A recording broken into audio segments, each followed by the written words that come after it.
মধ্যপ্রাচ্যে ইরান একটা মহা বিপর্যয় ঘটিয়েছে মার্কিন যুক্তরাষ্ট্রের জন্য। মানে যেটা অনেকে মনে করেছিল যে যুদ্ধ তো বোধহয় শেষ হয়ে গেল, এমওইউ মেমোরেন্ডাম অফ আন্ডারস্ট্যান্ডিং হয়েছে ইরান এবং যুক্তরাষ্ট্রের ভেতরে, সুতরাং যুদ্ধ আর হবে না। এটা পৃথিবীর সব দেশেই এ ধরনের একটা চিন্তা ডেভেলপ করেছে যে যুদ্ধ যা হবার হয়ে গেছে, আর হবে না, সবকিছু ঠিকঠাক হয়ে যাবে, তেলের দাম কমছে, আরো কমবে এবং বিশ্ব একটা স্বাভাবিক দিকে চলে যাবে। কিন্তু গতকাল যে ঘটনাটা ঘটল, যেটা একটা অবিস্মরণীয় ঘটনা এবং যেটা কেউ আশা করেনি যে ইরান এতটা সাহস দেখাবে, এবং যুদ্ধ যখন নেগোসিয়েশন একবার শুরু হয়েছে, আলাপ আলোচনা চলবে পাকিস্তানের মাধ্যমে বা ইরান এবং মার্কিন যুক্তরাষ্ট্র একটা আন্ডারস্ট্যান্ডিং এ আসবে, এ ধরনের একটা ব্যবস্থা যখন চলছে, মতভেদ থাকতে পারে কিন্তু মত বিনিময় হচ্ছে, যুদ্ধ করার দরকার নেই, আলোচনার মাধ্যমে সমস্ত সমস্যার সমাধান হয়ে যাবে। আমি, আপনার হয়তো মনে থাকতে পারে, আমি বলেছি যে যুদ্ধ শেষ হবার নয়, এই যুদ্ধ একটা ছোট গল্পের মতো, শেষ হয়েও হবে না শেষ। তার প্রমাণ হচ্ছে গতকাল রাতের আধারে ইরান জর্ডানে যে মার্কিন বেস আছে, ইরান থেকে 2000 কিলোমিটার দূরে, 1600 মাইল দূরে আজরাক, আজরাক হচ্ছে জায়গাটার নাম, এই আজরাক এয়ার বেস, যেটা মার্কিন যুক্তরাষ্ট্রের মধ্যপ্রাচ্যে F-16 বিমানের সবচাইতে গুরুত্বপূর্ণ বিমান, যেটা F-16 বিমানের যে ঘাঁটি ছিল, সেখানে শত শত মার্কিন বিমান ছিল, F-16 ছিল, সেটা এক রাতে ইরান 20টা ব্যালিস্টিক মিসাইল ছুড়ে সম্পূর্ণ ধ্বংস করে দিয়েছে। অনেকে বলবেন যুক্তরাষ্ট্রের ইরানের সঙ্গে তো জর্ডানের কোনো শত্রুতা নেই, কিন্তু জর্ডান প্রত্যক্ষভাবে ইরান যখন ইসরায়েলে এবং অন্যত্র আশেপাশের রাজ্যগুলো দেশগুলোতে মিসাইল ছুটছিল, জর্ডান তাদের নিজেদের এয়ার স্পেস ভায়োলেট করার জন্য ওই ইরানিয়ান মিসাইল গুলো তারা হিট করত, নামিয়ে দিত উইথ ইন্টারসেপ্টর। ইরান সেটা মনে রেখেছে এবং সেখানে মার্কিন যুক্তরাষ্ট্রের একটা বিরাট ঘাঁটি আছে বাহরাইনের মতো, সেটাকে সম্পূর্ণ ধ্বংস করে দিয়েছে। ওই আগুন এখনো জ্বলছে, আগুন নেভাতে পারেনি, নেভেনি। সবচেয়ে বড় কথা যে এই ঘাঁটিটা ধ্বংস হয়ে গেল এবং মার্কিন যুক্তরাষ্ট্রের গালে একটা বড় ধরনের চপেটাঘাত। অনেকে বলবেন এটা ইরান কি জন্য করলো, ইরানের উপর মার্কিন যুক্তরাষ্ট্র হামলা করেছিল সেজন্য করেছে। কথাটা আংশিকভাবে সত্য। ইরান কিন্তু আলোচনা শেষ হওয়ার পরে খামেনির দফনের আগেই একটা ডিসিশন নিয়েছে। সেটা কি? এই গালফ অফ হরমুজে ইরান 3টা ট্যাঙ্কার আক্রমণ করলো। দুইটা হচ্ছে সৌদি আরবের, আরেকটা হচ্ছে কুয়েতের। এই 3টা তেল অয়েল ট্যাঙ্কারকে হিট করলো ইরান, যেটা হয়তো দরকার ছিল না। এখন যুদ্ধের পুরো সিনারিওটা চেঞ্জ হয়ে যাচ্ছে।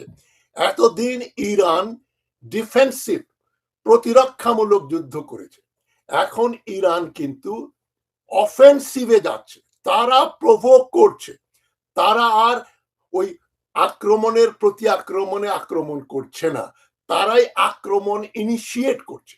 এই যে 3টা ট্যাঙ্কারে হামলা করার ফলে মার্কিন যুক্তরাষ্ট্র ইরানের উপরে মিসাইল আক্রমণ করলো। এরপরে এখন দেখা যাচ্ছে ইরান প্রতি উত্তর দিচ্ছে জর্ডানের আজরাকে মার্কিন ঘাঁটি সম্পূর্ণ ধ্বংস করে দিয়ে। এটা কিসের লক্ষণ?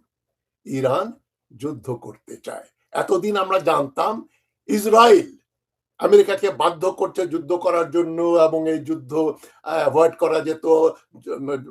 ডোনাল্ড ট্রাম্প যদি বলতেন, মার্চ মাসে বলতেন যে যুদ্ধের যা উদ্দেশ্য ছিল সেটা আমরা সাধন করেছি, ইরানিয়ার লিডার, গ্র্যান্ড লিডার আয়াতুল্লাহ খামেনিকে আমরা হত্যা করেছি, ওদের টপ লেভেল লিডারশিপ ধ্বংস করে দিয়েছি এবং ওদের ইউরেনিয়াম যেগুলো ছিল এগুলো আমরা বোমা মেরে ধ্বংস করে দিয়েছি, ইরান আর পারমাণবিক অস্ত্র বানাতে পারবে না, ইরানের লিডারশিপ শেষ করে দিয়েছি, সুতরাং যুদ্ধে আমাদের বিজয় হয়েছে, আমরা বাড়ি চলে যাই।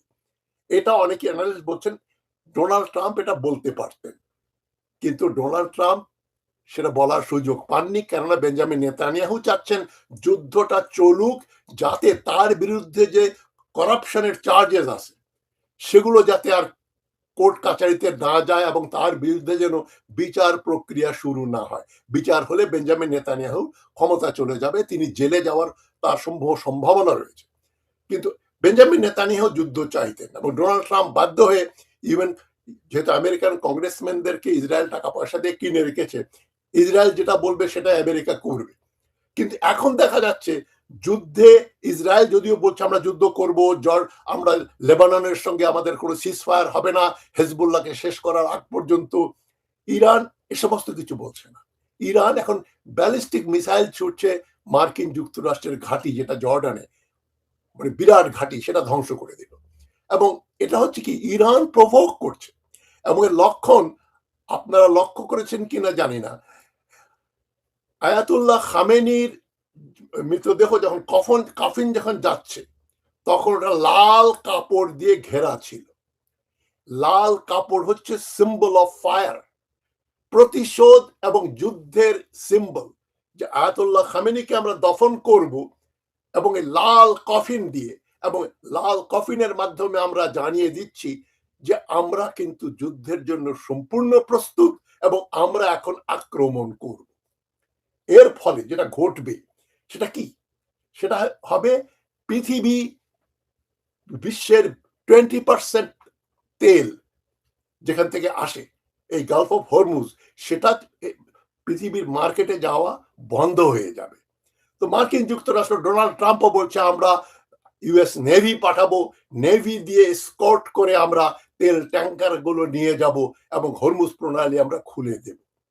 কদিন খুলেও দিয়েছিল, ইরান রাজি হয়েছিল, কথাবার্তা যখন চলছিল তাদের ভিতরে শান্তি প্রপোজাল সুইজারল্যান্ডে, তখন কিন্তু হরমুজ প্রণালী কিছু কয়েকদিনের জন্য ইরান আংশিকভাবে খুলে দেয়। সবাই খুব আশাবাদী ছিলেন এবং তেলের দাম এক ধাপে অনেক কমে যায়, প্রায় যুদ্ধপূর্ব অবস্থায় তেলের দাম চলে আসে। এটা তো একটা সবাইকে আশান্বিত করার মতো ব্যাপার ছিল, সবাই ভাবলো যুদ্ধ শেষ। হঠাৎ করে আবার কি হলো, ইরান সৌদি এবং কুয়েতি ট্যাঙ্কারে হামলা করলো কেন? এবং এখন তার আরেকটা প্রভোকেশন দিচ্ছে, জর্ডানের ইউএস বেস ধ্বংস করে দেয়া মানে মার্কিন যুক্তরাষ্ট্রকে খোঁড়া করে দিয়েছে, এখানে মার্কিন যুক্তরাষ্ট্রের হাত পা ভেঙে দিয়েছে ইরান। এখন আমরা এক্সপেক্ট করতে পারি যে মার্কিন যুক্তরাষ্ট্র এখন বড় আকারে রিটালিয়েট করবে এবং এই যুদ্ধটা আবার নতুন করে শুরু হবে। ইসরায়েলও বসে থাকবে না, ইসরায়েল মার্কিন যুক্তরাষ্ট্রের পক্ষে থেকে আবার যুদ্ধে অংশগ্রহণ করবে, দুপক্ষে হতাহত হবে এবং ইরান মার্কিন যুক্তরাষ্ট্রের যে ঘাঁটিগুলো আছে ইউএই এবং বাহরাইনকে তারা আবার আক্রমণ করবে, তারা কুয়েতের উপর আবার হামলা করবে। কাতার এবং সৌদি আরব এখন মোটামুটি নিউট্রালাইজড হয়েছে, নিউট্রাল, তারা যুদ্ধে যাচ্ছে না মার্কিন যুক্তরাষ্ট্রের পক্ষে। ফলে সারা বিশ্বে তেল সাপ্লাই 20% তেল সাপ্লাই কমে যাবে এবং বিশ্ব মন্দা লাগবে। এই বিশ্ব মন্দা মানে তেলের দাম বাড়বে, এতে লাভবান হবে কারা? যারা তেল, যাদের করে তেলের খনি আছে, যারা তেল নির্ভর ইকোনমি, সৌদি আরব, ইউএইরও লাভ হবে, ইউএর পাইপলাইন দিয়ে কিছু তেল বিক্রি করবে।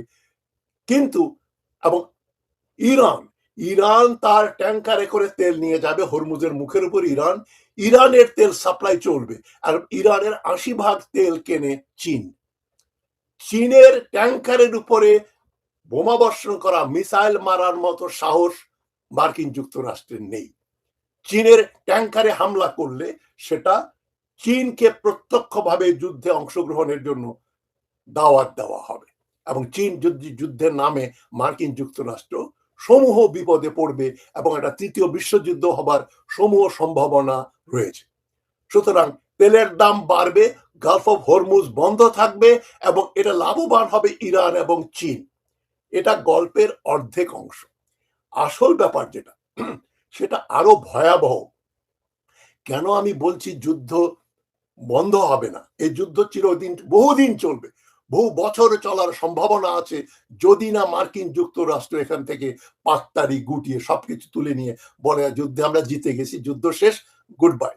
বলে মার্কিন যুক্তরাষ্ট্র যদি তার শেষ সেনা এখান থেকে উইথড্র না করে তাহলে যুদ্ধ আপনা আপনি বন্ধ হবে না। ইরান চায় না।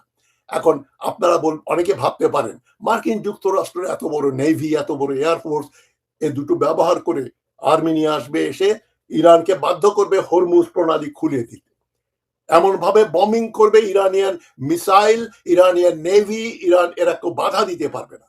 কমন সেন্সের ব্যাপার। কিন্তু কতগুলো জিনিস আছে কমন সেন্সকে হাস্যকর বানিয়ে দেয়। সেদিকটা আপনাদের একটু আমি বলি। আপনাদের মনে আছে মাইক পেন্স জো বাইডেনের ভাইস প্রেসিডেন্ট ছিলেন? মাইক পেন্স ডোনাল্ড ট্রাম্পকে একটু অবজ্ঞা করে কদিন আগে বলেছেন, ডোনাল্ড ট্রাম্পকে বলছেন আপনি হরমুজের কাজটা শেষ করেন, হরমুজ প্রণালী শেষ করেন কাজটা। সে কাজটা কি? আপনারা আবার পুরো দমে ইরানের উপর আক্রমণ শুরু করেন এবং হরমুজ প্রণালী খুলে দেন, যাতে সারা দুনিয়ায় তেলের সাপ্লাই আবার চালু হয়ে যায় এবং ইরান তো পরাজিত হবেই, গ্লোবাল ইকোনমি পুরোপুরি নর্মাল হয়ে যাবে। এটা চলতি সপ্তাহে মাইক পেন্স বলেছেন ডোনাল্ড ট্রাম্পকে উদ্দেশ্য করে, ইরান চুক্তি যদি শেষ হয়ে গিয়ে থাকে তবে প্রেসিডেন্ট ট্রাম্পের উচিত যুক্তরাষ্ট্রের সশস্ত্র বাহিনীকে পুরোপুরি লেলিয়ে দিয়ে কাজ শেষ করা। ফিনিশ দ্য জব, কাজ শেষ করো, হরমুজ প্রণালী খুলে দাও, ইরানকে শেষ করে দাও, তাদের পারমাণবিক ও ক্ষেপণাস্ত্র কর্মসূচি ধ্বংস করো, সন্ত্রাসী প্রক্সি বা মিত্রদের সমর্থন যাতে ইরান করতে না পারে সে ব্যবস্থা করা এবং হরমুজ প্রণালীতে নৌযান চলাচলের স্বাধীনতা পুনরুদ্ধার করা। আপাত দৃষ্টিতে মনে হয় মাইক পেন্স খুব যুক্তির কথা বলেছেন। তাই তো যুক্তরাষ্ট্র এত শক্তিধর রাষ্ট্র, তারা ইচ্ছা করলেই হরমুজ প্রণালী খুলে ফেলতে পারে, ইরানকে শেষ করে দিতে পারে। তাই বলছে কাজ শেষ করো, ফিনিশ দ্য জব। এই শব্দবন্ধটি একটু ভেবে দেখুন। এটি পরোক্ষভাবে ইঙ্গিত করে যে কাজটি শেষ করার ক্ষমতা আদৌ আমেরিকার হাতে ছিল কি ছিল না। তর্কের খাতিরে ধরে নেই মার্কিন যুক্তরাষ্ট্রের সে ক্ষমতা ছিল এবং আছে, অর্থাৎ মার্কিন যুক্তরাষ্ট্র এখন শেষ করে দিতে পারবে ইরানকে। কিন্তু আবার আরেকটা তথ্য বলছে মার্কিন অস্ত্রাগারে এমন কোনো গোলা বারুদ বা মারণাস্ত্র নাই যা দিয়ে হরমুজ প্রণালীকে পুনরায় খুলে দিতে, সচল করতে সক্ষম হবে, এবং এই ক্ষমতায় আমেরিকার কখনো ছিল না। ওই মানে মিলিটারিলি মার্কিন যুক্তরাষ্ট্র হরমুজ প্রণালী খুলে দিতে পারবে কি পারবে না আমরা তর্কের খাতিরে ধরেই নেই, যদিও এটা সম্ভবপর না। মার্কিন যুক্তরাষ্ট্র হরমুজ প্রণালী থেকে ইরানের নেভি, ইরানের ড্রোন, মিসাইল যা কিছু ইরানের ভিতরে আছে সব ধ্বংস করে দিল। তাহলে কালকের থেকে বা পরশু দিন থেকেই পুরোপুরি হরমুজ চালু হয়ে যাবে এবং বিশ্বের তেলের সাপ্লাই 20% যেটা বন্ধ হয়ে আছে সেটা আবার চালু হয়ে যাবে। এই 20% তেলের যে সাব রুট হরমুজ প্রণালী, সেটায় সবচেয়ে ক্ষতিগ্রস্ত হচ্ছে কয়টা দেশ? ইরাক, কুয়েত, কাতার এবং বাহরাইন। সৌদি আরবের রেড সি দিয়ে তাদের একটা এক্সিট আছে, রেড সি দিয়ে তারা তেল রপ্তানি করবে। আর ইউএইর একটা টানেল আছে, পাইপলাইন আছে ওমানের কাছ দিয়ে, উপর দিয়ে, যেটা দিয়ে তারা ওমান সিতে তেল পাঠাতে পারবে। পুরোপুরি না হলেও আংশিক অনেক তেল ইউএই এক্সপোর্ট করতে পারবে। কিন্তু ইরাক, কুয়েত, কাতার এবং বাহরাইন, এই চারটা দেশ হরমুজ প্রণালী, ইরানের হরমুজ প্রণালীর মুখ দিয়ে ট্যাঙ্কার বাইরে না নিতে পারলে এক ফোঁটা তেলও এক্সপোর্ট করতে পারবে না। তারাই গত 4 মাসে কোনো তেল এক্সপোর্ট করতে পারে নাই। সুতরাং এখন মার্কিন যুক্তরাষ্ট্র খুলে দেবে, তেল সাপ্লাই চালু হয়ে যাবে। কিন্তু যেটা আপনাদের আমি বলতে যাচ্ছি, একটু মনোযোগ দিয়ে শুনবেন, এর উপরে যারা ট্যাঙ্কার গুলো এনশিওর করে তাদের একটা জবাব মাইক পেন্সকে তারা বলেছে। মাইক পেন্স ডোনাল্ড ট্রাম্পকে যা বলছেন এটার কোনো মানে হয় না, কেননা এই প্রণালী বন্দুক দিয়ে খোলা যাবে না। বিশ্বের লয়েডস যারা ব্যাংক, যারা ইনশিওর করে ট্যাঙ্কার গুলো, যদি এখানে কোন ট্যাঙ্কারের উপরে একটা ড্রোনের হামলা হয়, একটা হামলা যদি হয়, অথবা একটা মাইন যদি দেখা যায়, জাহাজ বিধ্বংসী মাইন হরমুজ প্রণালীতে, তাহলে ওই ইন্স্যুরেন্স কোম্পানিগুলো কি করবে, তারা কোন জাহাজের হরমুজ প্রণালীতে জাহাজে ঢুকে এবং সেখান থেকে বের হয়ে আসে, তর্কের খাতিরে ধরে দিলাম ওটা খোলা, ইরান একেবারে আর ওখানে কিছু করতে পারছে না, জাহাজ টাজ শেষ। তবে ইরানের হাতে যে ড্রোন গুলো আছে সেগুলো থাকবে, ওগুলো ধ্বংস করার জন্য আবার ইরানকে আক্রমণ করতে হবে, এবং আন্ডারগ্রাউন্ডে রেখেছে, ওগুলো আমেরিকা ধ্বংস করতে পারেনি, 4 মাস তারা চেষ্টা করেছে। সুতরাং কোন ইন্স্যুরেন্স কোম্পানি কোন ট্যাঙ্ক